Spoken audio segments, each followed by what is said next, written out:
சட்டு புட்டுன்னு 5 நிமிஷத்துல முருகலான ஒரு பிரேக்ஃபாஸ்ட் ரெசிபி தான் நம்ம இன்னைக்கு பார்க்க போறோம். ரவா ரொட்டி. இந்த ரவா ரொட்டி செய்றதுக்கு ரவைய வந்து நீங்க நல்லா கழுவி, அதோடயே பொடியா வெட்டின வெங்காயம், துருவன கேரட், பச்சை மிளகா, கருவேப்பிலை, அதுக்கப்புறமா அதோட தேங்காய் பூ, உப்பு இதோட சேர்த்து நல்லா பெசஞ்சுக்கங்க. இதோட நான் கொஞ்சம் எக்ஸ்ட்ரா ஆட் பண்ணுவேன். அது உங்களோட ஆப்ஷன் தான். நீங்க தேவைன்னா ஆட் பண்ணிக்கலாம். இல்லன்னா இத இக்னோர் பண்ணிக்கலாம். நான் ஆட் பண்ற பொருள் வந்து வெள்ளை எள்ளு கொஞ்சமா ஆட் பண்ணுவேன். வெள்ளை எள்ளோட சேர்த்து கொஞ்சம் சீரகம், ஜீரணத்துக்கு ரொம்ப நல்லது சீரகம். அதோட கொஞ்சம் வேர்க்கடலை, ஃபுல் ஆஃப் புரோட்டீன்ஸ்.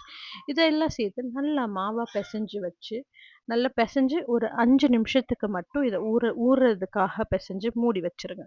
மூடி வச்சதுக்கப்புறம் அடுப்புல தவாவ வச்சு சூடானதுக்கு அப்புறமா எடுத்து, இந்த மாவ உருண்டையா எடுத்து, கல்லுலயே வச்சு நீங்க நல்லா ரொட்டியா தட்டி எடுக்கலாம்.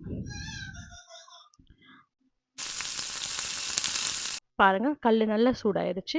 இப்ப கல்லுலயே வந்து இத மாவ ரொட்டியா தட்டி எடுங்க. இந்த சைடு கொஞ்சம் பக்கம் கொஞ்சம் எண்ணெயும், பின்பக்கம் இத உருட்டி போட்டு பின்பக்கம் கொஞ்சம் எண்ணெயும் போட்டு நல்லா ரோஸ்ட் பண்ணி இத வந்து நம்ம அமுத்தி வந்து தவால போட்டு எடுத்தீங்கன்னா, உள்ள ரொம்ப சாஃப்ட்டா இருக்கும்.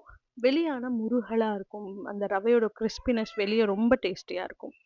இதுக்கப்புறமா வந்து இத நல்லா 2 சைடும் நல்லா வேக வச்சு நல்லா எடுத்ததுக்கு அப்புறமா, இதோட தேங்காய் சட்னி இருந்தா ஓகே. பட் தேங்காய் சட்னி இல்லாம வெறும் இந்த ரொட்டி மட்டுமே எங்க வீட்ல ரொம்ப விருப்பப்பட்டு சாப்பிடுவாங்க. வெறும் ரொட்டியோடயே நீங்க உங்கள பிரேக்ஃபாஸ்ட்டுக்கு குடுக்கலாம். அதே மாரி இத வந்து டின்னருக்கும் நீங்க செய்யலாம்.